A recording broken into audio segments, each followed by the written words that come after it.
Hello everyone, আসসালামু আলাইকুম। আজকে আমরা জন ডানের অন্যতম আরেকটি holy sonnet death be not proud এই হোলি সনেট নিয়ে আলোচনা করব। জন ডানের 19টি হোলি সনেটের মধ্যে এটি হচ্ছে 10 নম্বর হোলি সনেট। ফার্স্ট কোয়ার্টারে তিনি বলছেন, তিনি তার ডেথকে ডাইরেক্টভাবে সম্বোধন করে বলছেন, speaker begins by addressing death directly. তিনি ডাইরেক্টভাবে ডেথকে অ্যাড্রেস করলো। He tells it should be not proud despite its reputation as mighty and dreadful. তিনি বলছেন যে এটার উচিত নয় গর্ব করা, এই যে মৃত্যুর গর্ব করা উচিত নয়, যদিও এর রেপুটেশন, এর মান রয়েছে মাইটি অ্যান্ড ড্রেডফুল, অনেক উন্নত, অনেক ভয়ঙ্কর হতে পারে, কিন্তু এর গর্ব করা উচিত নয়। This reputation is unfounded. এই রেপুটেশনটা, এই যে সম্মানটা, কোনো কাজেই লাগবে না, এটি কিছুই না।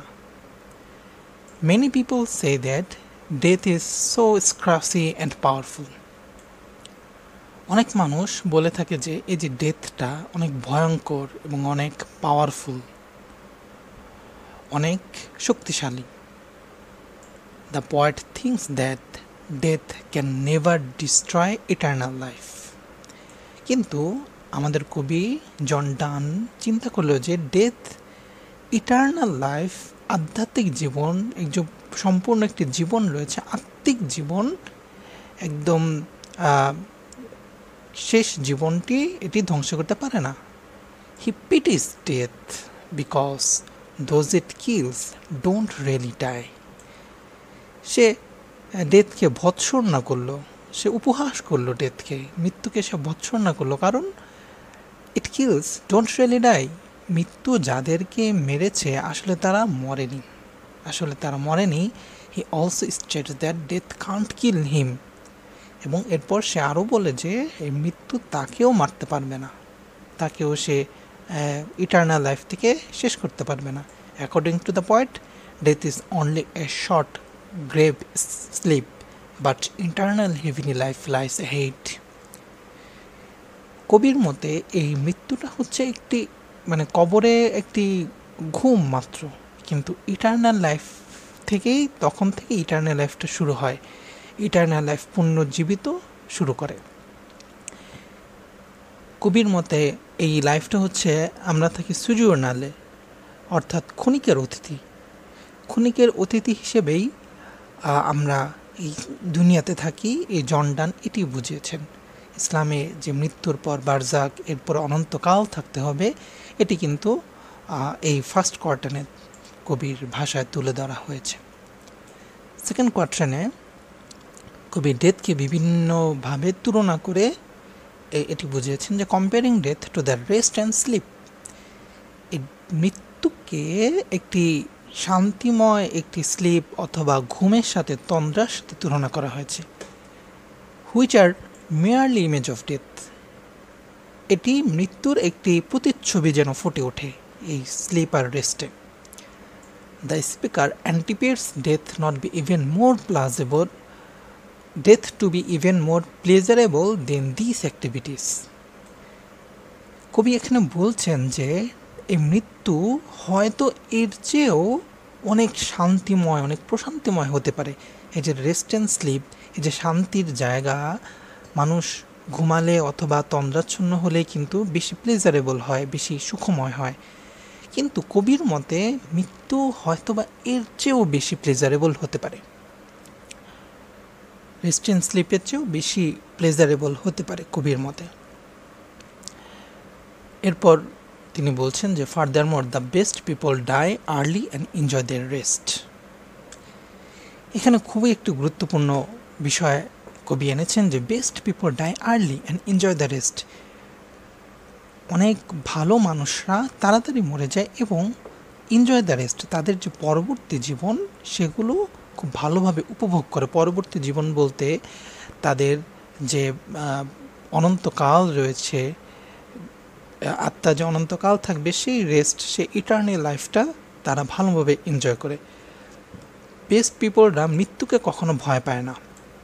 এখানে যদি কোনো কোটেশন ধরা হয় যে যেমন হযরত ফাতেমা রাদিয়াল্লাহু তাআলা আনহু কে যখন বলা হলো যে রাসূল সাল্লাল্লাহু আলাইহি ওয়াসাল্লাম যখন বললেন যে আমি তোমার সাথে সর্বপ্রথম দেখা করব মৃত্যুর পর, তখন কিন্তু সে খুব খুশি হলো।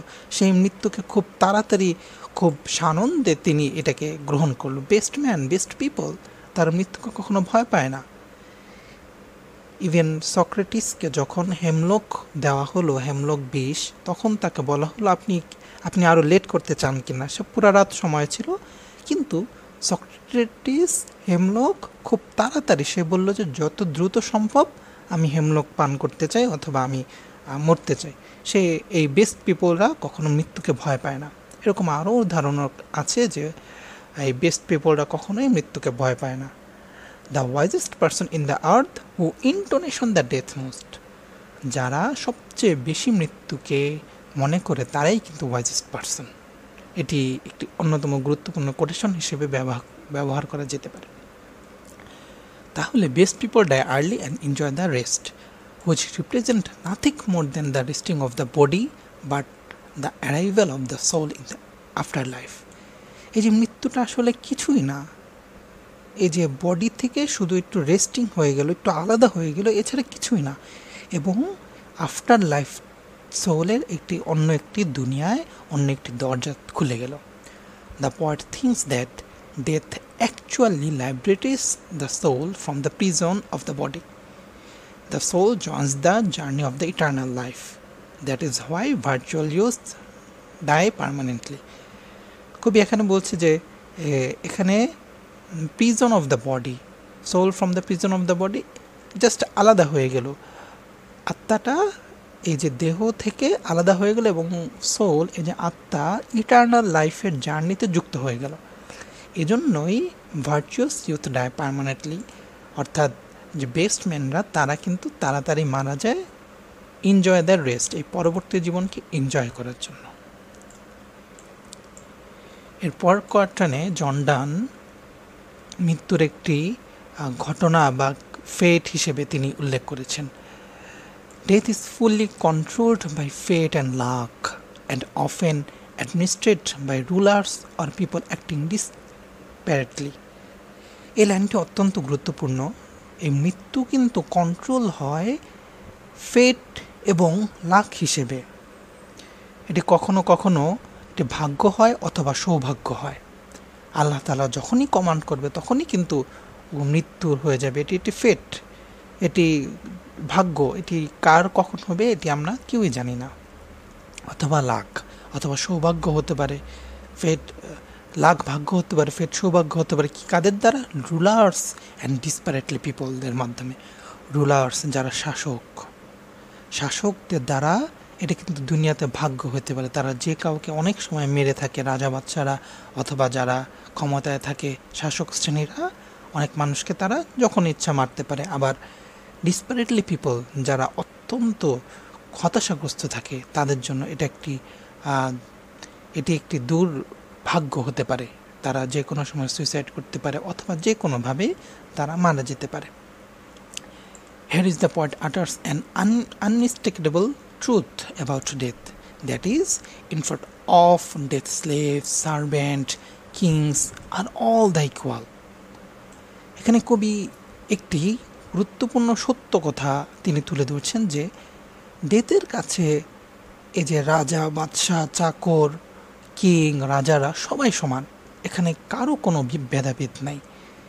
Death of all classes of men assume the same form. সব শ্রেণীর মানুষের মৃত্যু একই রূপ ধারণ করে, একই জায়গায়, একই বিষয়ে, কিন্তু একইভাবে মৃত্যুটা কিন্তু হবেই। মৃত্যুর এখানে কোনো ভেদাভেদ নেই, সবাই সমান। The speaker points out that death is also associated with poison, war and illness. কবি উল্লেখ করেন যে মৃত্যু বিষ, যুদ্ধ এবং রোগের মাধ্যমে, রোগের সাথে সম্পর্কিত, এগুলোর মাধ্যমে কিন্তু মৃত্যু হতে পারে। Drugs and magic spells are more effective than deaths. এখানে বলছে যে ড্রাগ অ্যান্ড ম্যাজিক স্পেলস, অর্থাৎ এই যে পাপি, চার্মস, হিরোইন এবং যে মাদকাসক্ত জিনিসগুলো আছে, এগুলো কিন্তু ডেথের চেয়েও মোর ইফেক্টিভ। এগুলোও কিন্তু শান্ত করে হৃদয়কে। When it comes to rest and with all in mind, what possible reason could death have for being a puffed up with pride? কবি এখানে বলছে যে যখন এই যে রোগের মাধ্যমে হতে পারে, পয়জনের মাধ্যমে হতে পারে, ড্রাগ, ম্যাজিক স্পেল, এগুলোর মাধ্যমে যখন একজন মানুষকে মৃত্যু দেওয়া হয় ডেথের মতোই, তাহলে ডেথের কেন এত বেশি গৌরব, কেন এত বেশি প্রাইড করে? ডেথ কেন এত death not be should not be proud? ডেথের তো প্রাইড করা উচিত নয়। বেটার দেন দ্য স্ট্রোক, এই যে এসব জিনিস কিন্তু মৃত্যুর থেকেও ভালোভাবে শান্তি দিতে পারে, প্লেজার দিতে পারে, অথবা শান্তিপূর্ণ মৃত্যু দিতে পারে। তাহলে মৃত্যুর কিন্তু প্রাইড করা উচিত না। দ্য কাপলেটে কবি পুরো মৃত্যুর দ্বারাই বিদায় দিয়েছেন। The speaker concludes with the assertion that death is nothing more than a short sleep that leads to eternal life. এই ডেথটা কবি বলছেন যে এটি শর্ট স্লিপ ছাড়া আর কিছুই না। নাথিং মোর দেন শর্ট স্লিপের চেয়ে এটি বেশি কিছুই না, যেটি আমাদেরকে ইটার্নাল লাইফের দিকে নিয়ে যাচ্ছে। After awakening from sleep the real journey of life will begin. যখন আমরা এই ঘুম থেকে উঠব, যখন এই মৃত্যু থেকে উঠব, তখন the journey of real life, এটি অনন্তকালের ইটার্নাল লাইফটা আমাদের শুরু হবে। The poet says that when the soul is in heaven no disease and death can come to close it. কবি আরও বলছে যে যখন সোলটা হ্যাভেনে থাকবে, শান্তিপূর্ণ স্থানে থাকবে, কোনো রোগ ব্যাধি, ইভেন মৃত্যুও তার ক্লোজে আসতে পারবে না। And death shall be no more. When this happen, যখন এটি হয়ে যাবে, death is over, death dies. যখন হয়ে যাবে, যখন এই অনন্তকালে মানুষ চলে যাবে, তখন কিন্তু ডেথের কোনো দাম নেই, ডেথ ওভার হয়ে যাবে, ডেথটাই মৃত্যু হয়ে যাবে। And that life is eternal, joyful and virtual and Nobel life. এবং বলছে যে এবং সেই জীবনটাই চিরন্তন, আনন্দময়, সৎ এবং মহৎ জীবন।